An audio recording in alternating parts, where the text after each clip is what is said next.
말라기서 1장 11절부터 14절의 말씀 제가 봉독하겠습니다. 만군의 여호와가 이르노라. 해 뜨는 곳에서부터 해 지는 곳까지의 이방 민족 중에서 내 이름이 크게 될 것이라. 각처에서 내 이름을 위하여 분향하며 깨끗한 제물을 드리리니 이는 내 이름이 이방 민족 중에서 크게 될 것임이니라. 그러나 너희는 말하기를 여호와의 식탁은 더러워졌고 그 위에 있는 과일 곧 먹을 것은 경멸이 어길 것이라 하여 내 이름을 더럽히는도다. 만군의 여호와가 이르노라. 너희가 또 말하기를 이 일이 얼마나 번거로운고 하며 코웃음치고 흠친 물건과 저는 것, 병든 것을 가져왔느니라. 너희가 이같이 봉헌물을 가져오니 내가 그것을 너희 손에서 받겠느냐? 이는 여호와의 말이니라. 짐승 떼 가운데 수컷이건을 그 서원하는 일에 흠이 있는 것으로 속여 내게 드리는 자는 저주를 받으리니 나는 큰 임금이요 내 이름은 이방 민족 중에서 두려워하는 것이 됨이니라. 만군의 여호와의 말이니라. 아멘. 평화의 성물이 충만하시기를 주님의 이름으로 축원합니다. 계속해서 지금 말라기에 대한 말씀을 드리고 있습니다. 그런데 말라기의 말씀은요, 설교를 하는 저나 또 이 말씀을 들으시는 성도님이나 그렇게 편하게 들을 수 있는 말씀은 아닙니다. 왜 우리가 말라기의 말씀을 편하게 부담 없이 들을 수 없을까? 그 이유가 바로 1장 1절에 이렇게 시작하기 때문입니다. 여호와께서 말라기를 통하여 이스라엘에게 말씀하신 경고라. 네, 왜 우리가 부담을 가질 수밖에 없는가? 말라기는 하나님의 경고의 말씀이에요. 자, 누군가가 성도 여러분들께 경고해요, 경고입니다, 이렇게 이야기했다고 한번 가정을 해보세요. 그럼 여러분 기분이 좋으시겠습니까?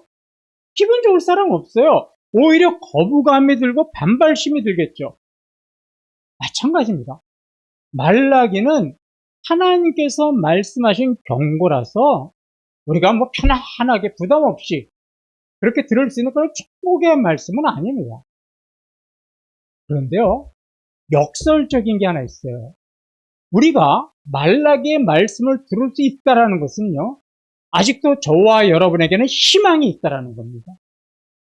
왜냐하면 하나님이 정말 저와 여러분에게서 희망을 못 찾고 이태원 교회에서 희망을 못 찾는다면 하나님은 경고의 말씀을 하지 않고 어떻게 하세요? 침묵하시겠죠. 어떻게 예배드리든 어떻게 신앙생활 하든 하나님은 그냥 침묵하시는 겁니다. 그러니까 제일 무서운 건 뭐냐면 경고의 말씀이 아니라 침묵하시는 거예요. 그러니까 오늘 경고의 말씀은 우리가 잘못된 신앙이 있다면 어떻게 할 수 있다는 거예요? 바꿀 수 있고 회복할 수 있는 아직까지 우리에게 기회가 주어져 있다는 말씀입니다.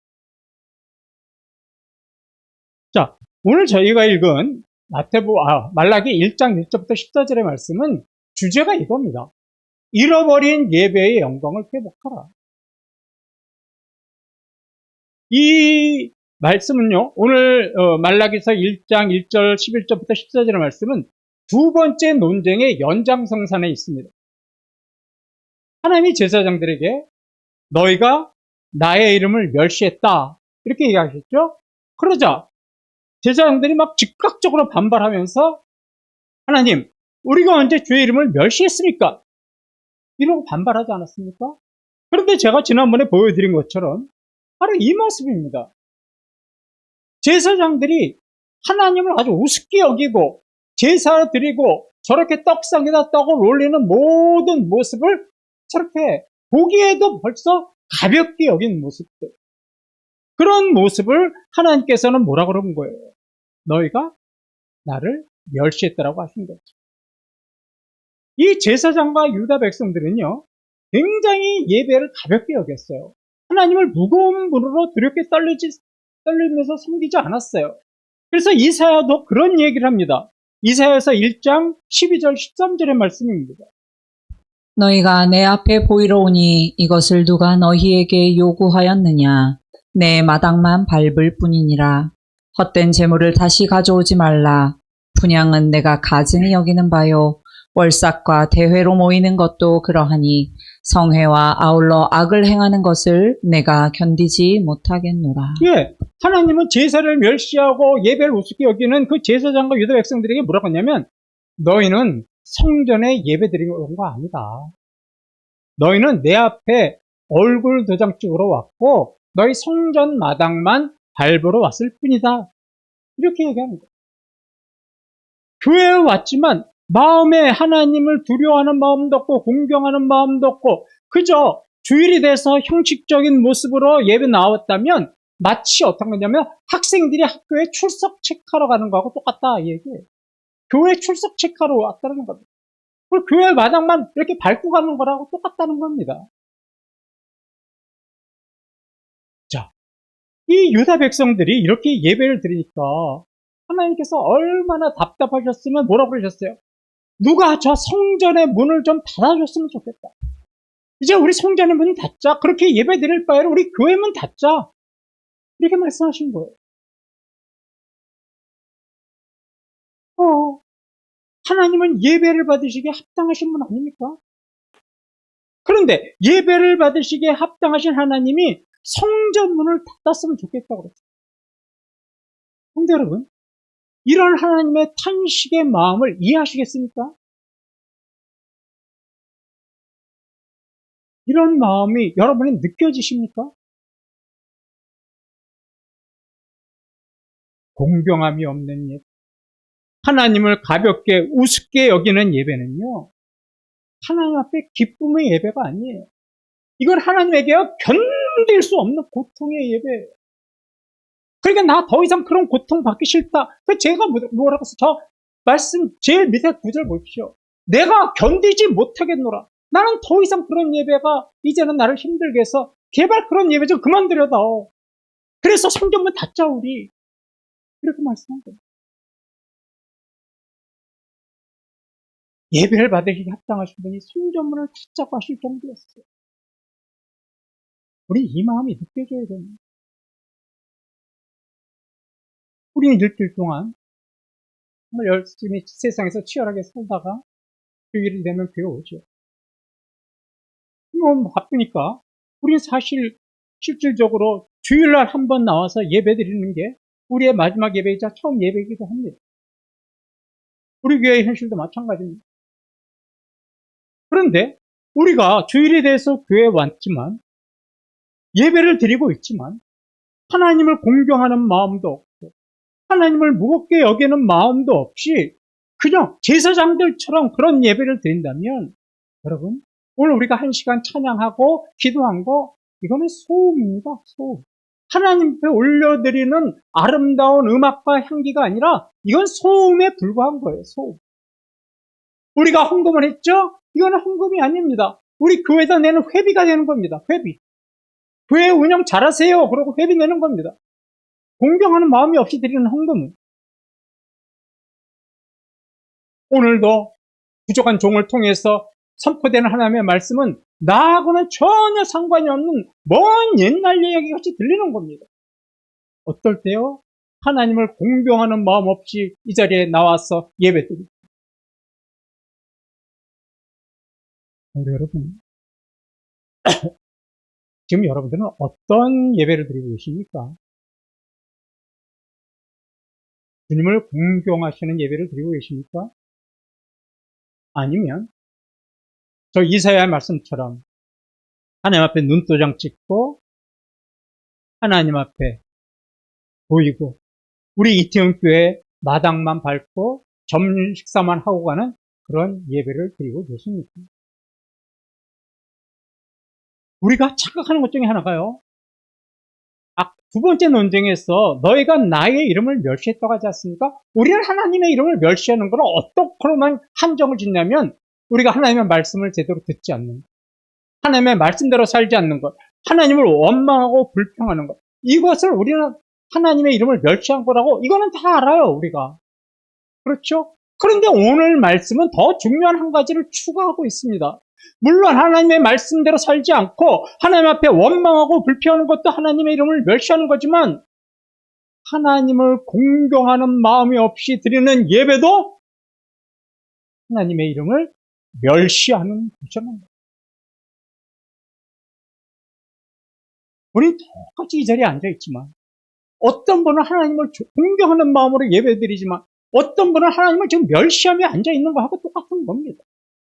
이건 뭐 우리 교회뿐만 아니라 어느 교회든지 다 마찬가지겠죠. 다시 묻겠습니다. 성도 여러분, 지금 어떤 예배 드리고 계십니까? 여러분의 마음의 자세는 지금 어떠십니까?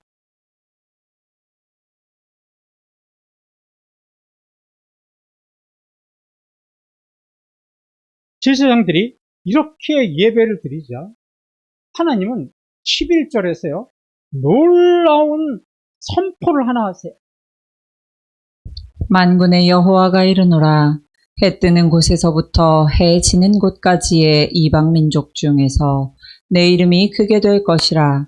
각처에서 내 이름을 위하여 분향하며 깨끗한 제물을 드리니 이는 내 이름이 이방 민족 중에서 크게 될 것임이니라. 네, 하나님이 제사장들이라고 유대 백성들에게 뭐라고 얘기했냐면 이방 민족이 내 이름을 위하여 깨끗한 제물을 드릴 것이다. 이렇게 말씀하셨어요. 이 말씀이 무슨 말이냐면 유대인과 유대 백성들과 제사장들아 너희가 공경하는 마음으로 예배드리지 않는다면 나는 너희가 아니라 이방 나라 사람들을 통해서 제물을 받고 이방 나라 사람들을 통해서 영광을 받겠다. 예배를 받겠다. 이렇게 말씀하신 선포예요. 이게요, 왜 쇼킹한지 아세요? 유다 백성들은요, 어떤 자부심이 있었냐면, 우리는 하나님께 택한 유일한 백성이야. 이 세상 어느 민족보다 우리는 뛰어난 하나님의 백성이야. 우리에게는 하나님이 주신 제사의 특권, 예배의 특권은 우리에게만 있어. 이게 그들의 자부심이었어요. 그런데 하나님께서 뭐라는 거예요? 나 이제 더 이상 너희들 예배 안 받게, 안 받을 거야. 그리고 너희들이 저 개나 돼지만도 못한 사람으로 취급하는 이방 사람들한테서 나 예배 받을 거야. 너희들은 나한테 더러운 제물 드렸지? 나는 이방인들에게서 깨끗한 제물로 예배 받을 거야. 이 말이 얼마나 쇼킹했겠어요? 자신들만이 하나님 앞에 예배할 수 있고 자신들만이 제사 드릴 수 있다고 그렇게 믿었고 거기에 대한 자부심이 있었는데 이제는 그렇게 안 하고 하나님께서 누구에게 받으시겠다는 거예요? 택함 받지 못한 사람, 자기들의 개나 돼지 취급했던 그런 사람들한테 예배를 받겠다고 그러니까 뭔 소리야? 그리고 쇼킹하게 놀란 거예요. 근데요, 거기에 나는 이방 민족에게 제물을 받고 예배를 드리겠다는 말씀은요, 오해해서는 안 될 수도 있어요. 뭐냐면, 그러면 하나님께서 이방 백성들에게 예배를 받고 영광을 받으신다고 했으니까 이제 유다 백성들은 버리신 건가 보다.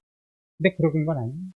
유다 백성들을 버리시고 이제 이방 백성들을 택해서 새로 시작하기 시작했다. 이런 말씀은 아니에요. 저 11절 말씀은요, 하나님의 고도의 전략입니다. 어떤 전략인지 아세요? 시기와 질투의 전략. 그 말씀이요, 로마서 11장 11절에 나와요. 그러므로 내가 말하노니 그들이 넘어지기까지 실족하였느냐? 그럴 수 없느니라. 그들이 넘어짐으로 구원이 이방인에게 이르러 이스라엘로 시기나게 함이니라. 예, 저기 이런 말씀 나오죠. 내가 말하노니 그들이 유대인들이 넘어지기까지 실족하였느냐? 그럴 수 없느냐? 그들 포기하지 않으셨다라는 거예요. 넘어지긴 하지만 나는 그들을 포기하지 않았다는 거예요. 그런데 어떻게 했다는 거예요? 이제 구원이 누구한테로 넘어간다고요? 이방인들에게. 자, 앞에 화면을 보세요. 좀 글씨가 작을 수 있는데 하나님의 구속적인 역설이 이거예요. 자, 이스라엘 백성들이 하나님의 택한 백성인데 하나님의 은혜를 무시했어요. 형식적으로 예배를 드렸어요. 그러니까 이제 하나님께서 그동안 유다 백성들을 향했던 시선이 이렇게 돌리셔서 누구에게 향하셨냐면 이방 사람들에게 향하셨단 말이에요. 그래서 이방 사람들이 구원을 받고 하나님 앞에 예배를 드리면서 이방 사람들이 풍성한 은혜를 누려요. 그거를 유대 백성들이 보고 뭐하는 느끼는 거예요? 저거 우리가 누려야 될 은혜인데? 저거 우리가 받아야 될 언약적인 축복인데? 이러면서 뭐하기 시작하는 거예요? 시기하고 질투하기 시작했다는 거예요. 저거 우리 건데? 사촌이 땅을 사면 배가 아픈 거야. 자기들이 언약적 축복이 있었을 때는 그것이 소중한지 모르다가 이방인들에게 그 축복이 들어서 풍성한 은혜를 누리고 풍성한 삶을 사니까 시기하고 질투한 거예요. 그런데요, 이 시기와 질투가 그냥 거기서 끝나는 게 아니라 이거를 본 유대인들이 이 이방인의 풍성한 삶, 하나님의 언약적인 축복을 누리는 그 모습을 본 유대인들이 뭐라고? 이거 다시 어떻게 되겠다? 찾아와야 돼. 우리 다시 하나님 주시는 언약적인 축복이 우리 다시 회복되어야 되겠다. 이러면서 다시 누구에게로 돌아와요? 하나님. 아직까지 그때는 안 됐지만 하나님께서 돌아오게 하십니다. 그래서 하나님의 구원은 유다 백성들뿐만 아니라 누구까지도 이방인들까지도 다 함께 구원을 받게 하는 것. 이것이 하나님의 구원의 전략이고 구원의 계획입니다. 그러면 유다 백성들은 도대체 어떻게 예배를 드렸길래 하나님께서 나 너희들 예배 이제 더 이상 받지 않고 나 성전문 닫고 나 이제 이방인에게 간다 안녕 이렇게 이야기했을까요? 이게 12절 13절 말씀이에요. 죄송합니다. 네. 그러나 너희는 말하기를 여호와의 식탁은 더러워졌고 그 위에 있는 과일 곧 먹을 것은 경멸히 여길 것이라 하여 내 이름을 더럽히는도다. 만군의 여호와가 이르노라 너희가 또 말하기를 이 일이 얼마나 번거로운고 하며 코웃음을 치고 훔친 물건과 저는 것, 병든 것을 가져왔느니라. 너희가 이같이 봉헌물을 가져오니 내가 그것을 너희 손에서 받겠느냐. 이는 여호와의 말이니라. 예, 자 보세요. 저기에 어떤 말씀이 있냐면 이런 말씀이 있어요. 그러나 너희는 말하기를 여호와의 식탁은 어떻게 됐다고요? 더러졌고 그 위에 있는 과일, 즉 재물은 먹을 것을 어떻게 여긴다고요? 중요한 건 더러워졌고 경멸이 여길 것이란 말이에요. 자, 이걸 설명을 드릴게요. 제사장들이 제사를 드리는데 매일매일 제사를 드리잖아요. 그죠? 매일매일 제사 드리니까 귀찮아진 거예요. 제사 드리는 게. 그리고 이 제사를 드리면서도 예배를 드리면서도 귀찮아. 매일매일 제사 드리니까 이거 너무 번거롭네. 그리고 예배를 귀찮게 하겠어. 우리는 일주일 내내 예배 드려봅시다. 여러분 어떤 마음 들어? 오늘도 또 교회 가야 돼? 우리 이런 마음 같잖아요. 그렇게 여겼다는 거예요. 그래서 새벽기도 나오신 분은 대단하신 신앙이에요. 그래서 또 저기 보자. 그 외에는 먹을 것은 경멸히 여길 것이야. 뭐냐면 저기에는 하나님 앞에 바치는 제물이니까 흠이 없고 깨끗한 제물을 드려야 되는데 돈이 아까운 거야. 그걸 살려니까. 그러니까 어떻게 되는 거야?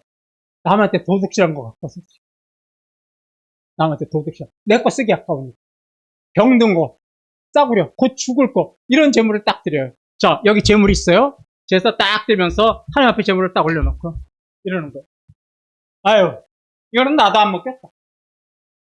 이렇게 했단 말이에요. 하나님 앞에 제물이 너무나 오염되고 너무나 보잘것없으니까 제사장이 뭐라 그랬냐면 나 이거 나라도 안 먹겠다. 이러고 어떻게 했다는 코웃음 쳤다는 거예요. 비웃으면서.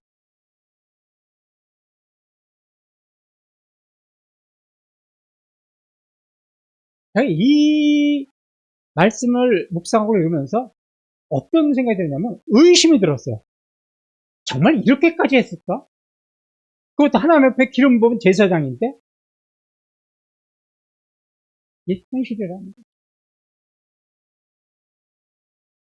여러분, 제가 지금 말씀드린 거 매일매일 제사 드리고 예배 드리는 게 귀찮고 번거롭다고 짜증내는 모습, 더럽고 오염된 오멸된 제물 바치면서 나라도 저거 안 먹겠다고 하는 비웃음 치고 코웃음 치는 모습, 여러분 어떤 마음이 드세요? 여러분들이 보시기에도 참 너무 막 나가네 라는 생각이 드시지 않습니까? 근데요, 만에 하나라도 우리도 혹시 제사장들처럼 예배가 번거롭지는 않으세요? 귀찮은 일이 돼 있지 않으세요? 오전 예배만 드리면 되지. 오후 예배까지 하고 생격 공부까지 오전 예배로 은혜 받고 가면 되지. 혹시 이런 마음 안 드세요? 이거 주일 예배만 드리는데 수요 기도회까지 나와야 돼? 혹시 이런 마음 안 드세요? 만약에 조금이라도 우리 마음에 그런 마음이 있다면 지금 저 모습이 우리의 모습인 거예요. 저 모습이.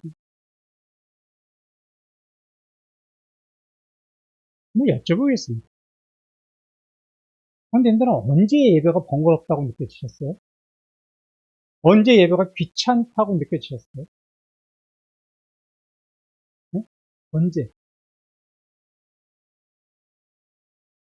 공통적으로 예배가 언제 번거롭고 귀찮다고 느껴지냐면 하나님에 대한 경외심을 잃어버렸을 때.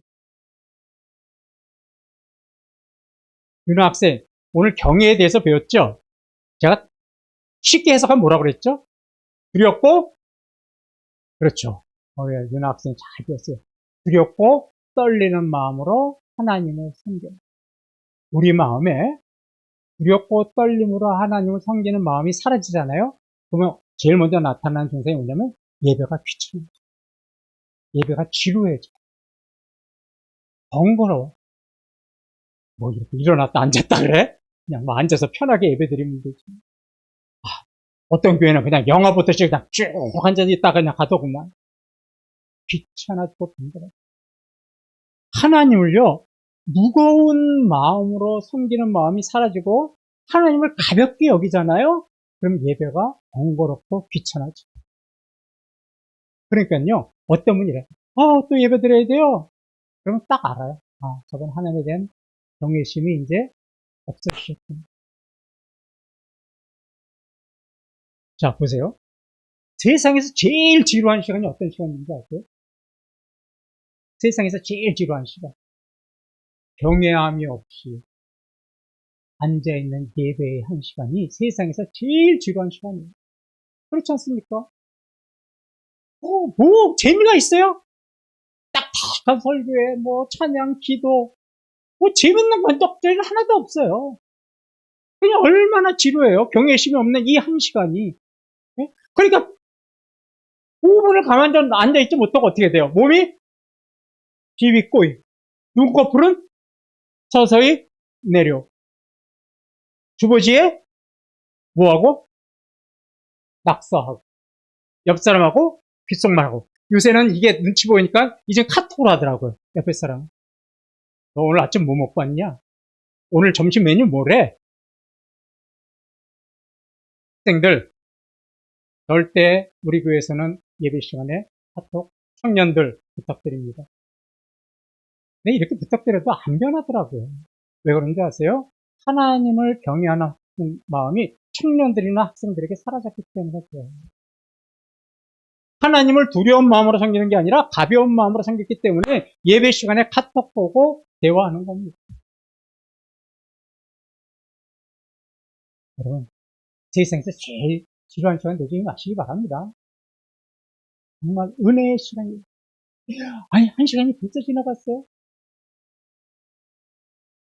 12절 13절에는요, 아까 읽은, 우리 이미수장이 읽은 12절 13절에는요, 그 행간에 숨겨진 단어가 하나 있어요. 그거 찾으신 분 계세요? 12절 13절에서 숨겨져 있는 단어 하나가 있어요. 무슨 단어냐면, 따라해 보실래요? 익숙함. 익숙함. 익숙함이라는 단어가 거기에 숨겨져 있어요. 한번 생각해 보세요. 제사장들이 처음부터 저렇게 예배 드렸을까요? 아니겠죠. 처음에는 정말 두렵고 떨리는 마음으로 제사를 드렸을 거예요. 그런데 그렇게 매일매일 제사하는 시간이 점점 지나가면서 예배가 이제 예배나 제사 드리는 모습이 어떻게 져요? 익숙해진 거죠. 익숙해진 거예요. 익숙해지니까 그 익숙함이 이제 뭐로 변절이 돼요? 귀찮고 번거로운 것으로 변질이 됩니다. 그래서 그 오래 다니신 분들이 신앙의 매너리즘에 빠지면 왜냐하면 익숙함이 번거롭고 귀찮음으로 바뀌는 거예요. 영적인 익숙함이 좀 내가 자유로움에서 하나님을 만나는 것이 아니라 이렇게 번거롭고 귀찮은 걸로 변질이 돼버려요. 뭐 지난주에도 드렸던 예배고 오늘도 드릴 예배고 또 다음 주에도 드릴 예배인데 익숙함이 귀를 막아버리는 겁니다. 자, 사진을 한 장 보시겠습니다.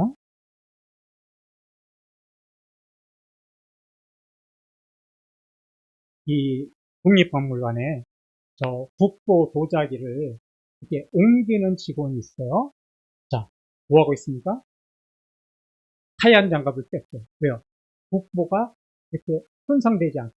그리고 저분이 여기서 여기까지 올라가는데 몇 걸음 걸을까요? 네?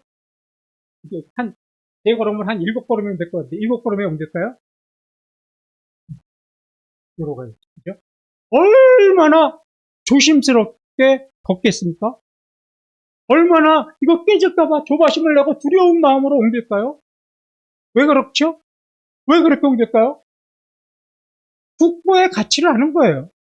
저거 얼마나 무서운 거고 내가 이거 깨면 내 인생 망친다고 하는 거 알고 있기 때문에 국보가 얼마나 무거운 존재라는 걸 알기 때문에 두렵고 떨림으로 조심스럽게 옮기는 거예요. 그런데 자 반쪽 해보십시오. 식당에서 주방에서 일하시는 분 있습니다. 접시를 보니까 지금 어떻게 되어 있어요? 많이 깨져 있죠. 막 집어 던집니다. 왜요?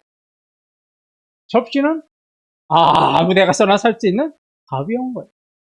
가벼우니까 일하는 모습도 접시가 깨지거나 말거나 함부로 대하는 거예요. 성도 여러분, 이게 우리 예배드리는 자세예요. 우리가 하나님을 무겁고 두렵고 떨리는 눈으로 모시면 우리는 저 국보를 옮기는 사람과 같은 마음으로 예배를 드려요. 그런데 우리가 하나님을 가벼운 분으로 오늘 예배 드려도 그만, 안 드려도 그만, 오늘 뭐 말씀 못 드리면 다음 주에 듣지, 예수님이 있어도 그만, 없어도 그만, 이런 분으로 취급한다면 우리의 예배는 접시를 깨트리는 일반 직원의 예배와 다를 것이 없는 겁니다. 여러분은 어떤 예배를 드리고 계십니까?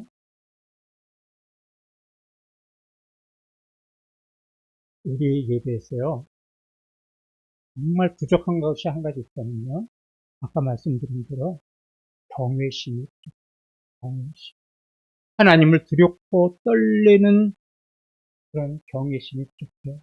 이건 뭐 우리 교회뿐만 아니라 현대에 있는 이 모든 교회가 다 경외심이 없습니다. 이 익숙함은 있는데 경외심은 사라져요. 익숙함과 경외심은 같이 가야 되는데 익숙함이 커지니까 경외심이 없어져요. 이걸 뭐라고 그러냐면 영적 불감증이라고 합니다. 그러니까 이런 하나님을 경외심이 없는 예배를 드리잖아요. 그럼 말씀을 들어도요 찔림이 없어요. 오늘 우리 장로님 아주 귀한 기도해 주셨어요. 말씀을 들었는데 이게 남의 이야기라고 해요. 남의 이야기. 내 얘기 아니라고 그래요. 여러분, 남들하고 하는 얘기 아니라 나들하고 하는 얘기예요. 저는 저 자신에게 이야기하는 거예요. 그리고 뭐라 그래요? 나한테만 꼭 그런다. 아이고, 제가 여러분의 사정을 어떻게 알아서 제가 신입니까? 하나님입니까? 하나님이 설교 준비할 때 요 얘기해라 그럽니까? 이게 영적인 불감증이 있으니까 그런 거예요. 찬양을 불러도요 감격이 없어요. 기도를 해도요 간절함이 없어요. 이런 예배는 경외심이 사라진 예배입니다. 저는 우리 이태원교가 이런 예배를 드리니까 정말 두렵습니다.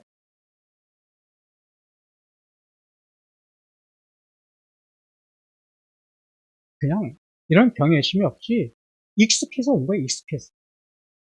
오늘 주일이야? 그럼 나 어디가 있어야 돼? 교회 와 있어요. 그러니까 교회 안 오고 다른 데가 있으면 뭔가 어떻게 돼요? 불안하고 허전해요. 왜? 몇십 년간 주일 아침 이 11시에는 어디에 와 있어야 되는데?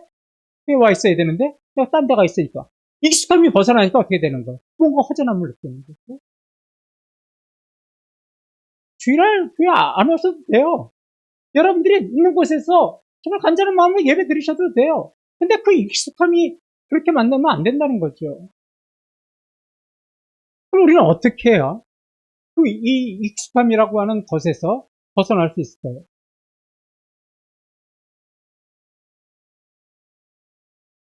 우리 힘으로는요, 절대 예배 못 드립니다. 여러분, 여러분의 나 오늘은 예수님을 만날 거야. 나 오늘 하나님의 말씀에 귀를 기울일 거야. 오늘 목사님의 설교 말씀 내가 한 글자도 안 빼먹을 거야. 나 열심히 메모하고 열심히 머릿속에 넣어놓을 거야. 안 돼요. 여러분, 절대 안 됩니다. 오늘 말씀 있죠. 영과 진리로 예배드리라고 했어요. 이게 무슨 말이냐면 너희의 힘과 노력으로 예배드리지 말라라는 거예요. 누구의 도우심을 받으라는 거예요? 성령님의 도우심을 받으라는 거예요. 성령님이 도우셔야 우리의 영적인 귀가 열려요. 성령님의 도우심을 봐야 우리의 영적인 눈이 열려요. 그래야만 예배를 통해서 무거우신 하나님을 볼 수 있고 오늘도 하나님이 나에게 전달하시는 메시지를 들을 수 있는 거예요. 성령님이 나를 도와주셔야 돼요. 성령님이 나를 통해서 영과 진리로 예배드리게 만들어 주셔야 하나님을 만날 수 있고 그래야 예배가 은혜와 축복의 통로가 되는 거예요. 그런데 여러분 노력을 해보세요. 100% 안 됩니다. 그래서 우리가 예배드리기 전에 여러분 제일 먼저 오늘도 성령님 내 마음을 열어주시고 내 귀를 열어주시고 내 눈을 열어주셔서 오늘도 주님을 만나게 하소서 주의 얼굴을 보게 하소서 주의 음성을 듣게 하소서 오늘도 내 입술의 찬양이 하나님을 높이는 아름다운 찬양이 되게 하시고 오늘도 주님 내 기도가 내 만족을 위한 기도가 아니라 이태원교회와 나라와 민족과 하나님의 영광을 위한 기도가 되게 하소서. 우리가 이 기도를 먼저 해야 이 한 시간이 정말로 하나님을 공경하는 예배의 시간이 된 줄로 믿으시기 바랍니다. 우리가 그런 예배를 드려야 되고 하나님이 원하시는 예배가 그런 예배입니다. 하나님 우리가 그런 예배 드리지 않으면 이 temp에 문 닫자고 그러실지 누가 합니까? 영상을 하나 보고 마무리를 짓죠. 영상 하나만 보여주시겠어요?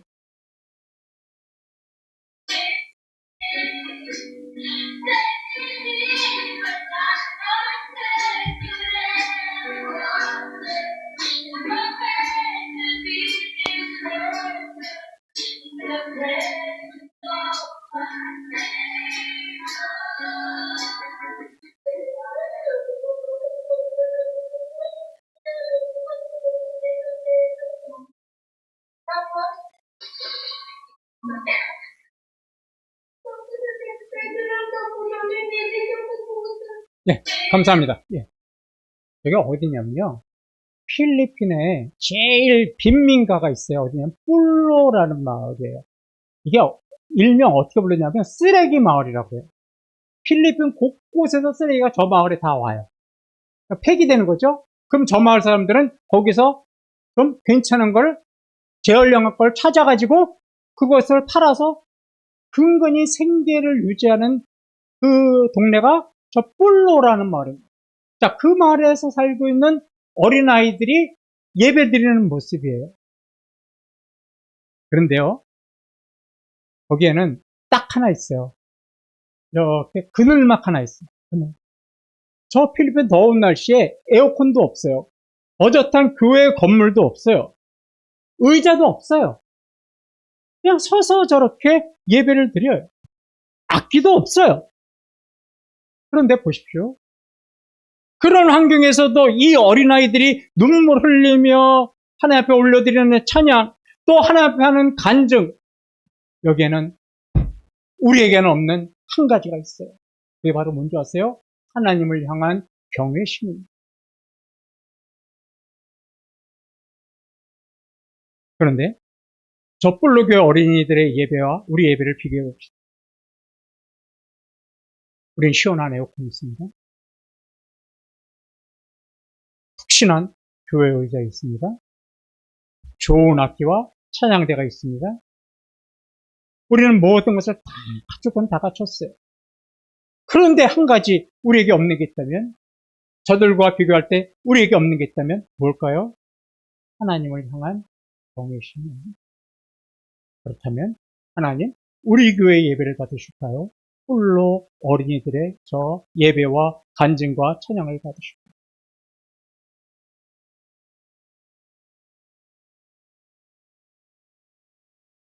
여러분, 이제 우리 다시 시작합시다.